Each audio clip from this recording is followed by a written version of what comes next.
오늘 마가복음 8번째거든요. 마가복음 8번째인데 오늘 시간은 마태복음 13장 1절로 23절까지를 읽었습니다. 우리가 읽은 이 본문 말씀은 마가복음 4장 1절로 9절까지, 그 다음에 누가복음은 8장 4절로 8절까지 이렇게 병행된 구절이죠. 그래서 원래 오늘은 마가복음 4장 26절로 40절을 봐야 하는데 지난번에 제가 말씀드린 대로 다시 한번 말씀을 조금 살펴야겠다. 그래서 오늘은 마태복음 13장으로 왔습니다. 마가복음 4장과 마태복음 13장은 천국 비유의 말씀으로 아주 가득 차 있는 장으로서 모두 8개의 비유가 이 속에 있습니다. 우리들이 본문에 등장하는 비유들을 잘 이해하려면 앞뒤의 분위기를 살필 줄 알아야 하거든요. 그래서 예수님의 사역 현장에는 언제 어느 때는 누가 지켜보고 있었냐, 마치 비밀 경찰과도 같은 바리새인들과 서기관들이 감시를 하고 있었죠.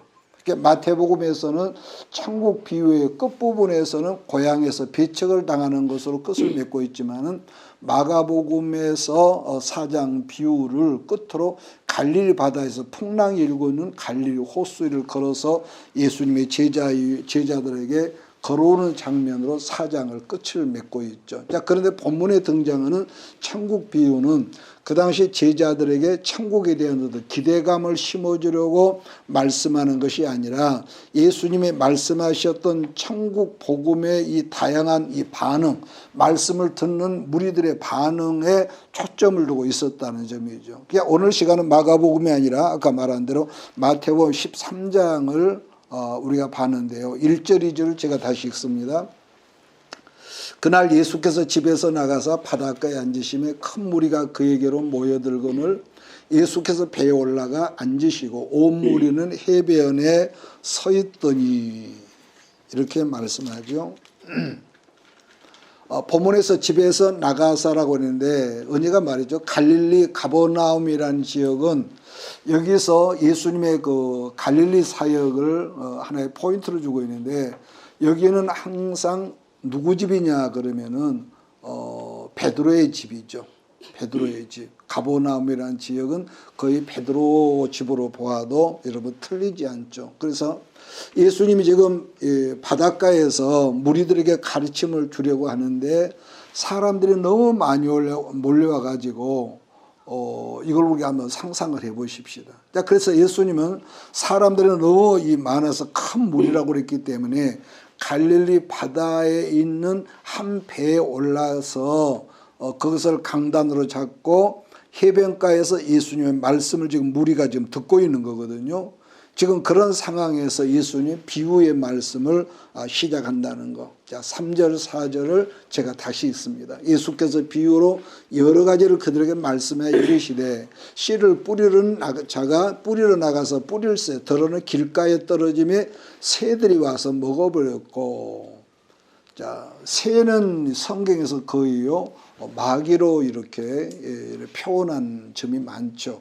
그래서 예수님의 여러 가지를 비유로 말씀을 하셨는데 본문에서는 농부가 밭에 씨를 뿌리는 비유를 말씀하세요. 씨를 뿌리는 자가 밭에 씨를 뿌리러 나갔는데 첫 번째 씨앗이 하필 길가에 떨어졌다는 거죠.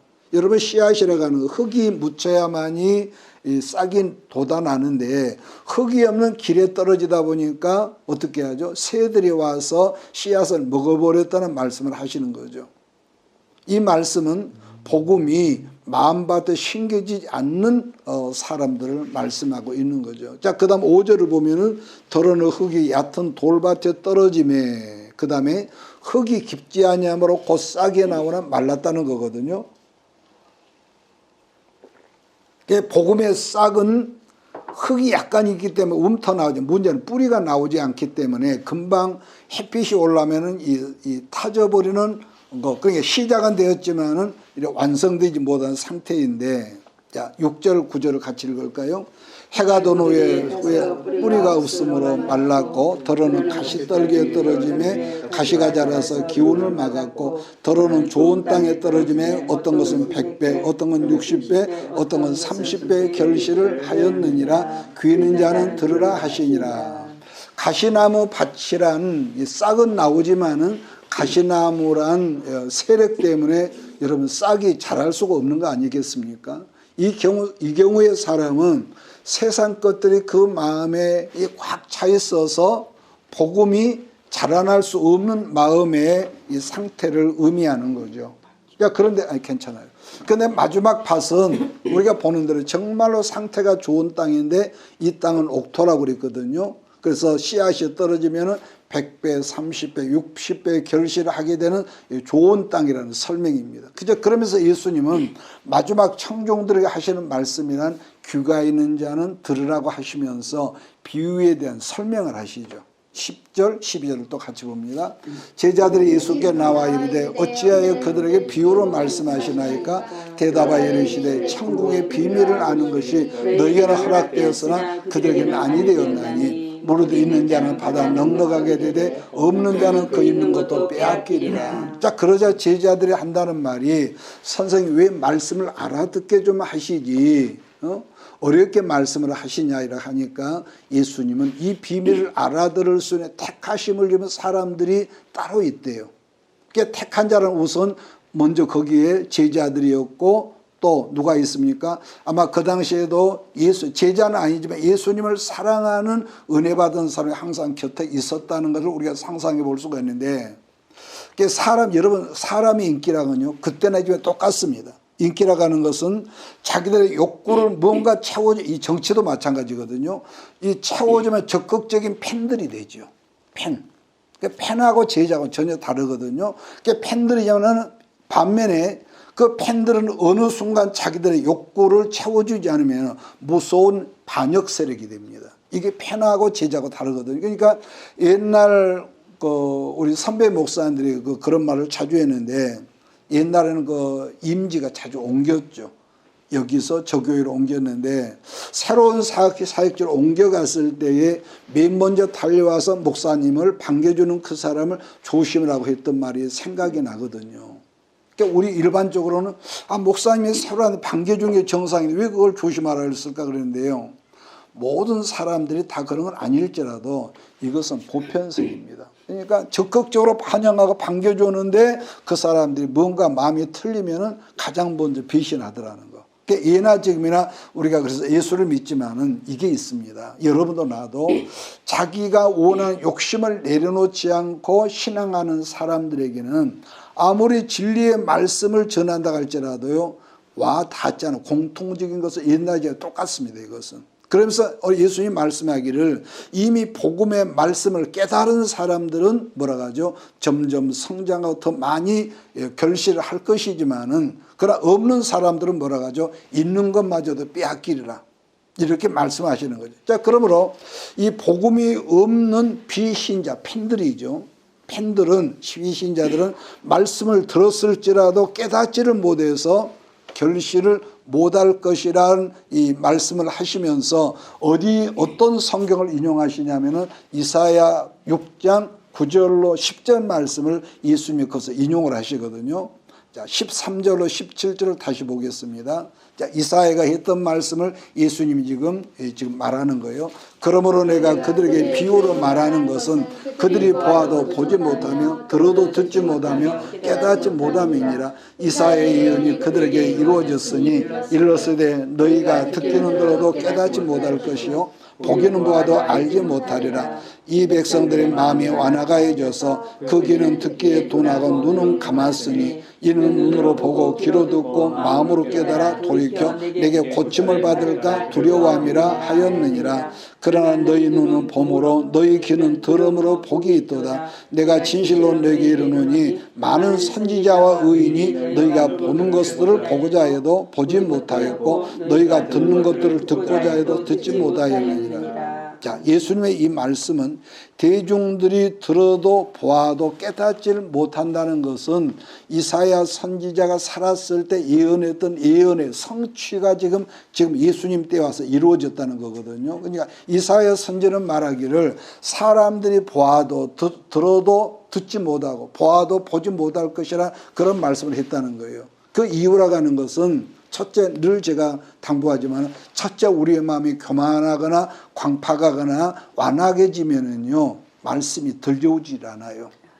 거슬리는 것뿐이지. 이 경우는 이사야가 살았던 시대나 예수님 시대나 우리 이 말세를 우리들도 마찬가지인데 어느 순간에 여러분과 내가 그렇죠. 사람은 그럴 수 있거든요. 마음이 높아졌거나 교만해졌든지 완악해지면은요 말씀이 들려오질 않어요.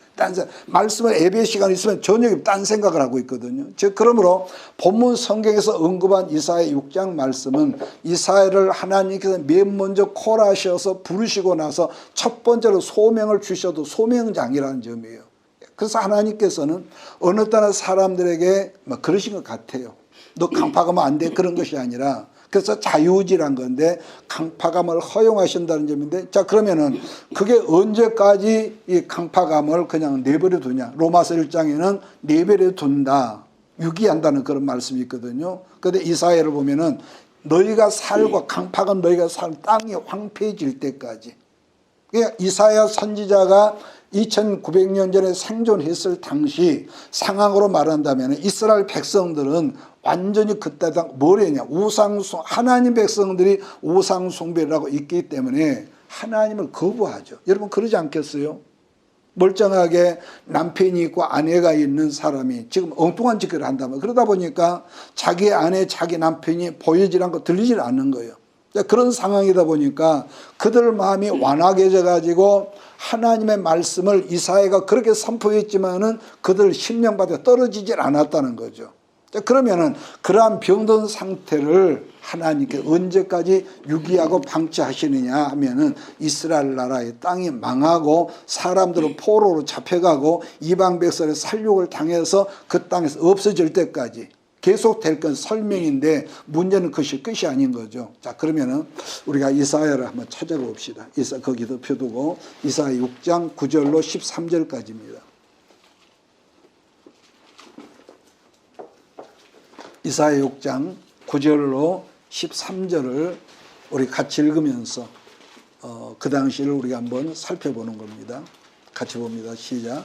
여호와께서 이르시되 가서 이 백성에 이르기를 너희가 듣기는 들어도 깨닫지 못할 것이요 보기는 보아도 알지 못하리라 하여 이 백성의 마음을 둔하게 하며 그들의 귀가 막히고 그들의 눈이 감기게 하라 염려하건대 그들이 눈으로 보고 귀로 듣고 마음으로 깨닫고 다시 돌아와 고침을 받을까 하노라 하시기로 내가 이르되 주여 어느 때까지니까 하였더니 주께서 대답하시되 성읍들은 황폐하여 주민이 없으며 가을들에는 사람이 없고 이 토지는 황폐하게 되며 여호와께서 사람들을 멀리 옮기셔서 이 땅 가운데 황폐한 곳이 많을 때까지라.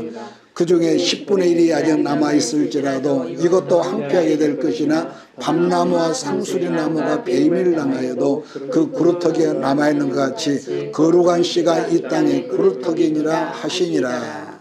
우리가 읽은 이사야 본문 말씀은 그러한 와중에서도 뭐가 있었다는 거예요. 하나님 말씀을 붙들고 있는 누구죠? 구루터기 같은, 다르게 말하면 남은 자들이 있었고 하나님은 결국 남은 자들을 통해서 하나님 나라가 이어질 것이라 말씀했던 것인데, 이때 당시에 당시나 말세를 살고 우리들도 똑같거든요. 사실 우리들은 보세요. 원래부터 종자 자체가 그게 죄값으로 말미암아 저주를 받아 죽을 수밖에 없는 존재가 우리란 말이에요.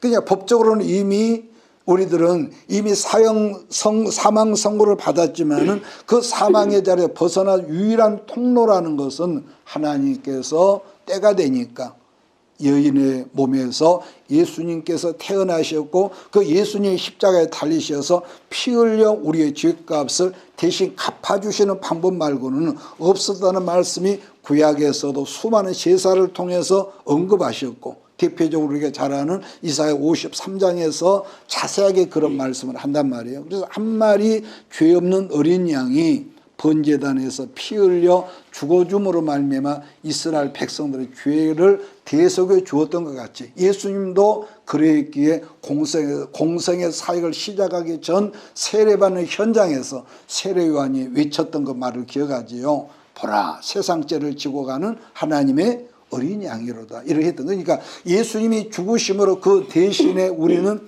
아담이 범죄함으로 잃어버렸던 하나님의 생명을 다시 얻을 길이 열어졌지만은 사람들은 그러한 생명의 진리를 받아들이려고 하지를 않았다는 거죠. 자, 그러면 그 결과가 어떻게 되느냐? 심판과 더불어서. 그러니까 믿지 않는 사람은 심판이고 말씀을 아멘으로 하는 구원이 동시에 임하게 될 것이라는 거예요. 그러니까 앞으로도 마찬가지입니다. 예수님께서 부지불식간에 말씀한 대로 이 땅에 재림하시는데 믿음으로 말미암아 구원받는 자들 그 이마에 어린 양 예수의 이름과 아버지 하나님의 이름이 쓰여진 자를 인친 자, 입맞은 자라고 그러는데 그런 사람들은 구원이지만 그 입맞지 않는 사람들은 뭐죠? 그대로 심판인 거죠. 그러니까 재림은 사건은 하나인데 두 가지로 나눠진다는 거.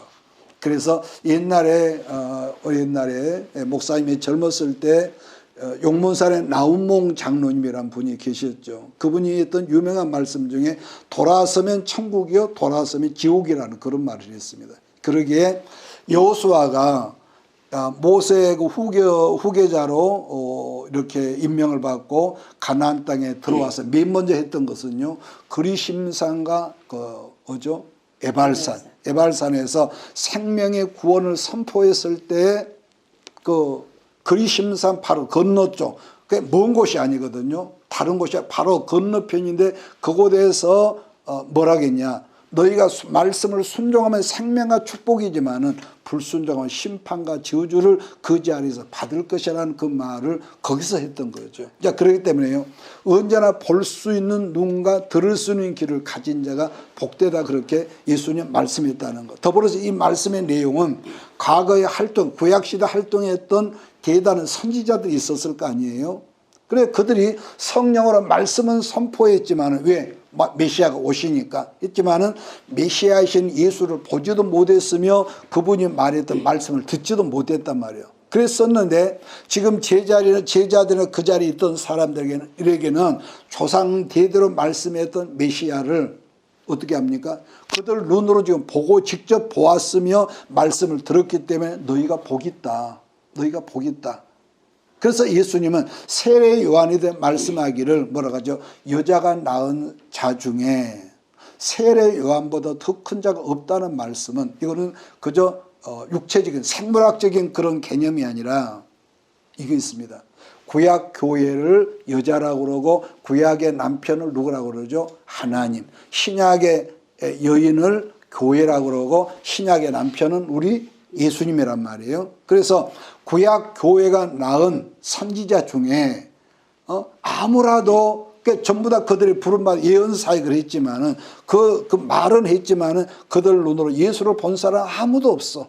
들은 사람은 없지만은 오직 구약 교회의 마지막 선지자 누굽니까? 세례 요한만큼은 여인의 후손으로 오신다는 구약 4000년 역사 속에서 오신다는 그 메시아를 직접 자기가 예수님께 세례를 주었으며 그 메시아로부터 말씀을 들었기 때문에 구약 교회, 그러니까 여인이 낳은 어떤 사람보다도 세례가 큰 자라고 말씀을 했던 것을 옛날에 저도 몰랐거든요.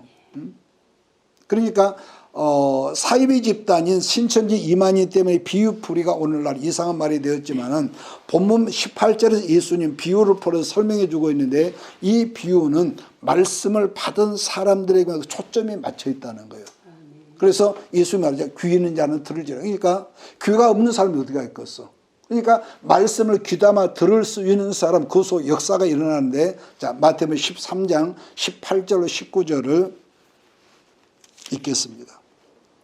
18절 19절 그런즉 씨 뿌리는 비유를 들으라. 아무나 천국 말씀을 듣고 깨닫지 못할 때는 악한 자가 와서 그 마음에 뿌려진 것을 빼앗나니 이는 곧 길가에 뿌려진 자요. 본문에서 말씀한 씨란 아까 뭐죠? 천국 복음이고 씨를 뿌리는 자는 누구겠습니까? 예수님이고. 그러니까 예수님이 성천 이후에 성령 강림 이후 교회가 세워지고 씨 뿌리는 자들은 첫 번째 제자들이었지만 그 나중에는 누가 되겠습니까? 여러분하고 내가 되는 거죠. 자, 그런데 어느 시대였든지 반복합니다. 마음밭에 뿌려진 씨앗을 도둑질해가는 도둑이 있었다는 것이래. 그게 바로 아까 뭐라 했습니까? 사단 마귀였다는 거. 그래서 말씀을 듣는 사람의 마음 상태가 길가와 같았을 때는 사단이 즉시 와서 그 마음에 뿌려진 말씀을 도둑질해 가기 때문에 그 사람은 항상 마이너스인 거죠. 자, 그 다음에 20절로 21절을 같이 봅니다. 시작. 돌밭에 뿌려졌다는 건 말씀을 듣고 즉시 기쁨으로 왔대 그 속에 뿌리가 없어 잠시 견디다가 말씀으로 말미암아 환난이나 박해가 일어날 때는 곧 넘어지는 자요. 자, 이번에는 그 마음 상태가 돌밭 같은 상태를 말씀하고 있거든요. 돌밭이라는 우리가 상상해 봅시다. 이 돌들 위에 흙이 있긴 있지만 살짝 덮였기 때문에 뿌리가 내릴 수가 없잖아요. 그러니까 이 흙들이 돌을 살짝 가려울 정도 얇게 덮여진 상태를 돌밭이라고 그러는데, 그래서 복음의 말씀을 들었었고 돌이 열이 있으니까 따뜻하니까 싹이도 훨씬 빨리 났을 거란 말이에요. 싹이 났다.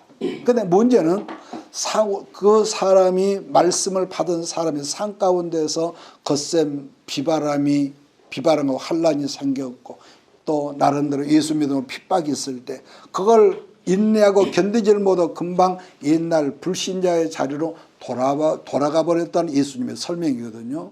뿌리가 없으니까. 그 다음에 22절 제가 봅니다. 가시떨기에 뿌려졌다는 말씀을 들으나 세상의 염려와 재물의 유혹에 말씀에 맞게 결실하지 못한 자요. 아까 그러죠. 밭인데 그런 사람의 마음밭은 가시떨기나무가 너무 울창에 우거진 상태라는 거죠. 그러니까 이런 사람의 마음밭은 가시나무 틈 사이로 싹이 나서 자라게나 그늘지다 보니까 본문에서 가시란 뭐라고 합니까? 염려나 걱정, 근심, 또 물질적인 항상 우겨싸이는 그런 이 상태를 말씀하는데, 그래서 그 밖에 뭐가 있으면 재물에 대한 유혹이 가득 차 있다 보니까 말씀으로 말미암아 영양분이 흡수가 될 수 없어서 그것은 믿음의 사람을 자라날 수가 없었다. 자라날 수가 없었다. 그러니까 옛날 우리가 시골 길가를 가다 보면은 논이나 밭에 언덕에 가시던 풀이 우거졌던 걸 본 적이 있단 말이에요. 그래서 억센 가시나무 우겨져 있기 때문에 그 가시들이 틈새로 자라날 수 없는 불가능의 상태를 예수님이 언급한 거죠. 자, 그 다음에 23절은 드디어 옥토밭이 등장하거든요. 좋은 땅에 뿌려졌다는 것은 말씀을 듣고 깨닫는 자니 결실하여 어떤 것은 100배, 어떤 건 60배, 어떤 건 30배가 되느니라 하시다. 예수님 말씀하신 옥토바 같은 상태의 마음이란 항상 말씀이 잘 심겨지기도 하지만 성장이 빠르니까 그래서 말씀하기를 열매가 30배, 60배, 100배의 결실이 있었다는 거예요. 그래서 오늘 우리들은 예수님이 지금 예를 들어서 비유로 하신 네 가지 밭과 씨앗의 설명을 통해서 우리 마음 상태가 우리가 스스로 나는 지금 어떤가, 이걸 여러분 깨달았으면 하는 그런 이 간절한 마음입니다. 그래서 우리가 한 분이신 예수님이 동일한 시간에 동일한 씨를 뿌렸지만은 결과는 이래서 하늘과 땅 차이라는 설명인 거죠. 그래서 본문 말씀에 등장하는 대중들은 예수님을 바라볼 때 뭐였을까요? 지금 자기들이 로마 정권으로 핍박을 받고 있기 때문에 이스라엘 구원하시는 힘있고 능력 있는 오병의 기억을 보니까 저런 분이 임금이 되면 먹고 사는 분야는 틀림없겠다. 귀신이 쫓겨나고 이 문둥병이 치료된 걸 보니까 저런 능력이라면은 뭐죠? 로마 정권은 물리치는 아무것도 아니다. 그래서 이 정치적인 메시아를 너무 강력하게 기대했다는 거. 자, 그러다 보니까 예수님은 아무리 그것이 아니라고 진리의 말씀을 하시지만은 아까 말한 대로 길가에 돌밭이나 길가나 가시밭처럼 헛것들로 차였으니까 말씀이 뿌리를 내리지도 못할 뿐더러 자랄 수도 없었다는 것을 우리에게 설명하는 거죠. 게다가 더 과관인 것은 뭐가 있겠습니까? 그들 이스라엘 민족에게는 뭐가 있습니까? 다른 민족의 선민 사상이 가득했단 말이에요. 우리는 아브라함의 자손이야. 그러다 보니까 자기들은 아브라함의 자손이었기 때문에 자기들 스스로 보아도 어떤 밭으로 생각했을까요? 옥토. 우리는 아브라함의 자손이니까 그 대신 이방민들은 개나 돼지니까 너희는 지옥 가. 근데 우리는 아브라함의 이 혈통적인 아브라함 자손이니까 우리는 조금 이래도 우리는 다 옥토거든. 그랬다는 거죠. 그래서 착각은 커트라인이 없다는 그런 말이 있고, 우리나라 속담에도 떡 줄 사람은 꿈도 꾸지 않는데 콩국보다 먼저 마신다는 옛사람 말이 생각나는 본문인데, 자, 그런데도 구약 시대 내내 하나님은 아브라함의 약속 때문에 그들 마음밭을 갈아엎으려고 누구를 보냈겠습니까? 그 시대마다 수많은 선지자들을 보내셨지만은 그들은 선지자의 말을 듣지도 않을 뿐더러 그들을 죽여버렸단 말이에요. 마찬가지로 우리 예수님은 말세를 사는 우리들 마음밭을 갈아엎으시려고 어떻게 하죠? 말씀을 하시고, 그래서 이렇게 말하는 나 역시도 그 말씀을 깨닫지 못하다 보니까 시대 성령으로 사건을 통해서 역사하셨단 말이에요. 조금 전에 언급했지만 이 세상에 살던 모든 사람들은 모두 다 아담의 종자란 말이에요. 남자의 후손. 즉 아담이 에덴 동산에서 하나님 말씀을 불순종하고 금단의 열매를 따먹는 순간부터 종자가 불량품이 됐던 것이고 죄의 종자들이 되었죠. 그래서 아담에게 하나님은 선악과를 네가 먹는다 죽는다 말씀한 대로 우리는 하나님 앞에 이미 죽어 있는 상태거든요.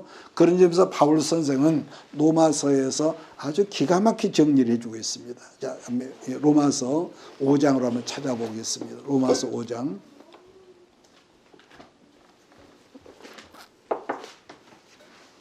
로마서 5장 17절로 19절.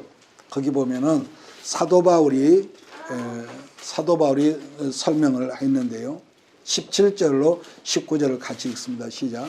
한 사람의 범죄를 인하여 사망이 그 한 사람으로 말미암아 왕노릇하였은즉 더욱 은혜와 의의 선물을 넘치게 받는 자들이 한 분 예수 그리스도로 말미암아 안에서 왕노릇하려로다. 그러자 한 범죄로 많은 사람이 정죄에 이른 것 같이 의의 많은 사람이 의롭다 하심을 받아 생명에 이르렀느니라. 한 사람이 순종치 않으므로 많은 사람이 죄인 된 것 같이 한 사람이 순종하심으로 많은 사람이 의인이 되느니라. 보세요. 우리 조상 한 사람 아담으로부터 죄의 종자가 우리도 됨으로 말미암아 죄가 우리 앞에 왕노릇한 것 같이 이제는 소속이 바꿔졌죠. 예수 그리스도로 말미암아 은혜가 우리의 왕노릇하는 그런 이 세상에 살게 되었다는 바울 선생의 설명이라는 거거든요. 자, 그 다음은 로마서 6장으로 한번 보게요. 그 다음 장이죠. 로마서 6장 22절 23절 시작.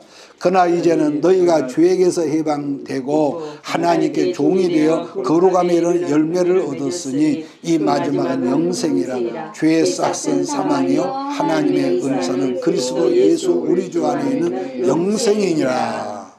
그러니까 예수를 믿기 전 우리는 누구나 죄의 종자였고 우리의 왕은 누구죠? 사단 마귀란 말이에요.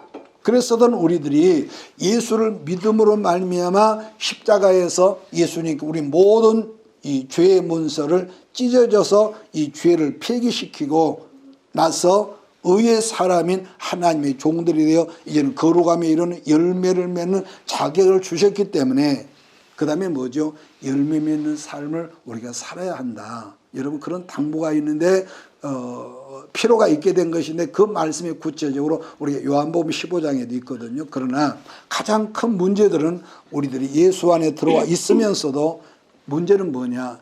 여전히 길가 같은 밭 상태가 있을 때가 있고 돌밭 같은 상태로 있을 때가 있고 가시떨기 밭으로 우리가 존재하고 있다는 것을 우리는 부인할 수 없잖아요. 그러잖아요. 우리는 이것은 우리를 보니까 그런 점에서 소금이라는 물체나 우리들이 사용하는 걸레도요 똑같은 이치입니다. 자, 갑자기 소금과 걸레를 제가 말했는데 소금은 녹아지지 않은 건 저주받은 거라고 그랬단 말이에요. 그래서 소금은 이유는 녹아야 하고 걸레는 어떤 거에 걸레냐? 걸레는 자 요즘은 목사님이 가는 곳마다 뭐 걸핏 행사가 하면은 이 타월을 많이 주는데 수건이 많다 보니까 걸레를 많이 쓴단 말이에요. 그런데 중요한 것은 깨끗한 걸레, 새 걸레를 물에 넣어서 빨아서 방을 닦으면은 닦아집니까? 물으면 여러분 뭐라 그럴래요? 안 닦아지죠. 새 걸레는 절대로 안 닦아집니다. 걸레 역할을 할 수가 없어요. 그러니까 새 수건으로 걸레를 만들었다면은 그러한 걸레가 말은 이름은 걸레지만 방 안이나 어디를 닦으면 안 닦아져요. 물만 묻히지. 그래서 걸레는 닳아져야 한다. 그러니까 누구나 이건 뭘 말이냐, 자기의 고집이나 성깔이 죽어지지 않으면은, 그래서 뭐죠? 요즘에는 하기야 뭐 청바지도 뭐 걸레를 만들어서 입읍시다마는, 그러므로 여러분은요 말씀을 들을 때마다 늘 제가 하는 말이죠, 자기 마음 상태를 점검해 볼 수 있기를 바랍니다. 점검해 볼 수. 그러니까 이게 점검해 본다고 빨리 되는 건 아니지만 그냥 모르는 것보다 낫거든요.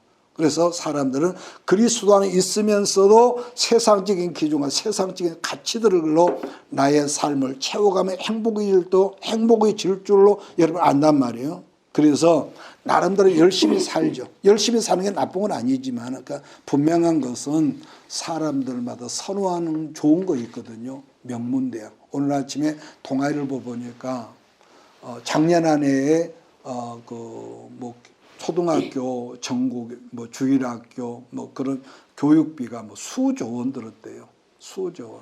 그러니까 사람들마다 선호하고 좀 명문학교나 성공이나, 아니 심지어는 사실 보면 사랑하는 가족들조차도 내 자신의 완벽한 행복을 주지 못하거든요. 그러니까 저 학교만 나오면 뭐 보장한다. 여러분 아니잖아요. 그래서 일평생 많은 시간과 세월 동안 우리들을 심령 받에 복음이나 씨들이 떨어졌지만, 자, 늘 나는 부끄러운 감정밖에 없는데 내 경우는 여전히 길가로 살 때가 많았습니다. 왜? 내가 잘났으니까. 자, 그랬지만 그럼에도 불구하고 하나님은 완악한 나를 포기하지 않으시고 평생 동안 끊임없이 내게 씨앗을 뿌렸죠.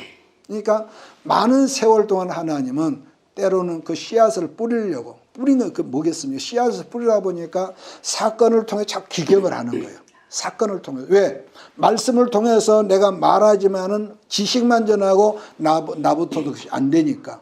그러다 보니까 때로는 나를 부끄럽게 하셨고, 넘어지게 하셨고, 창피하게 하셨고, 빚지게 하고, 탄식의 자리 방치해 두고요.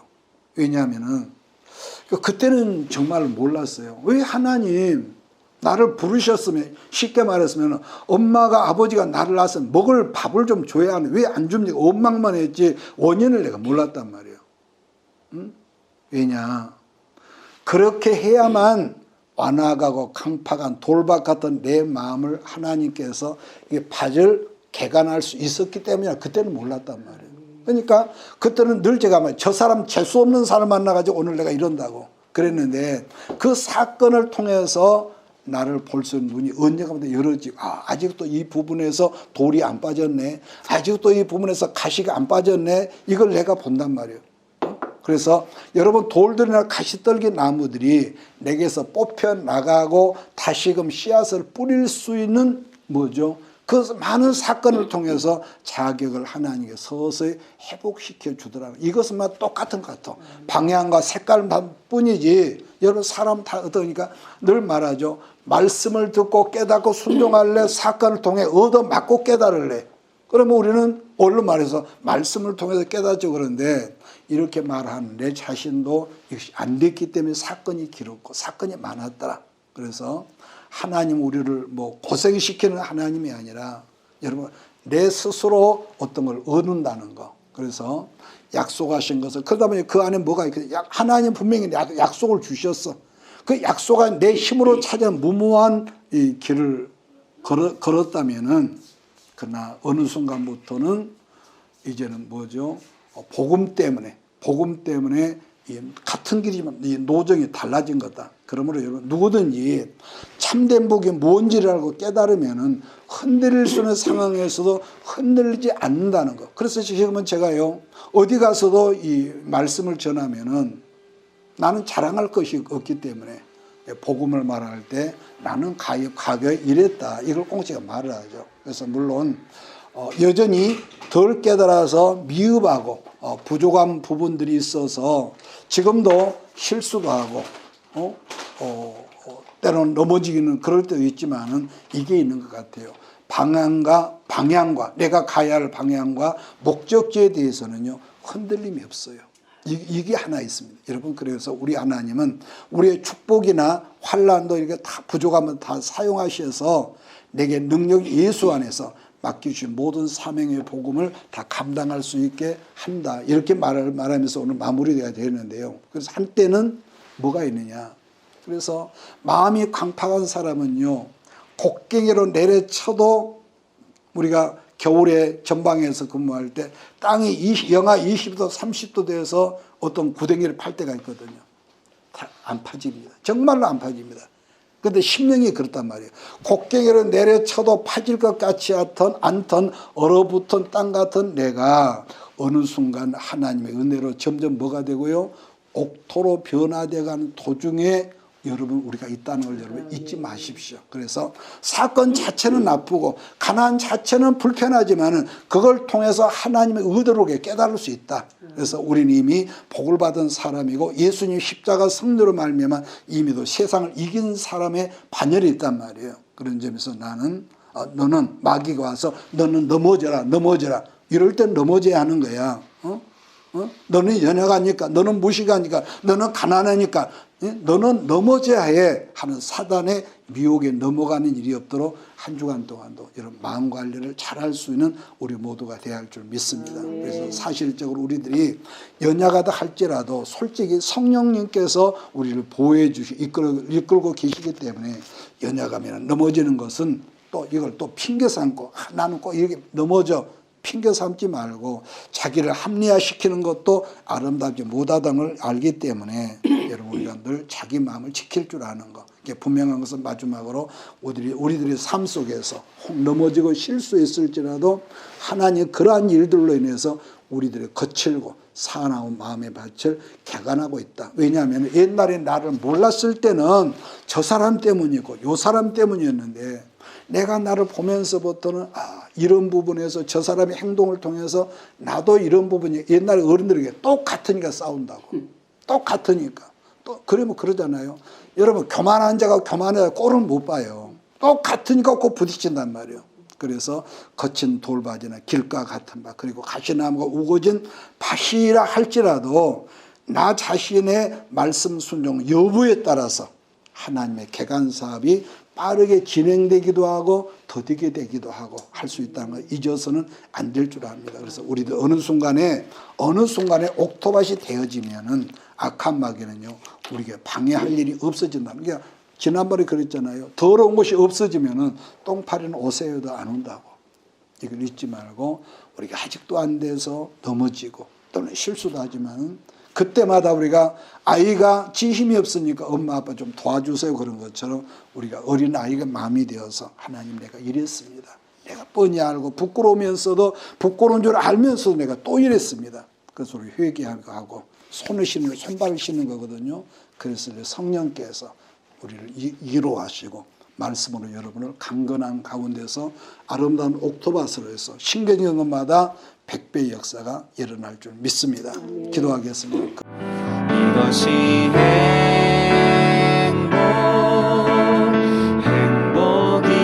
행복이라오. 세상은 알 수 없는 하나님 선물. 이것이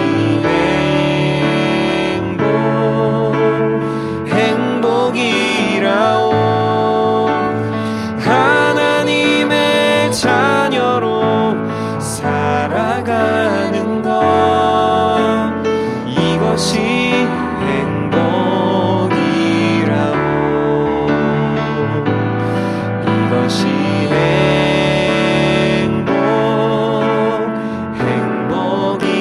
행복이라오. 세상은 알 수 없는 하나님 선물. 이것이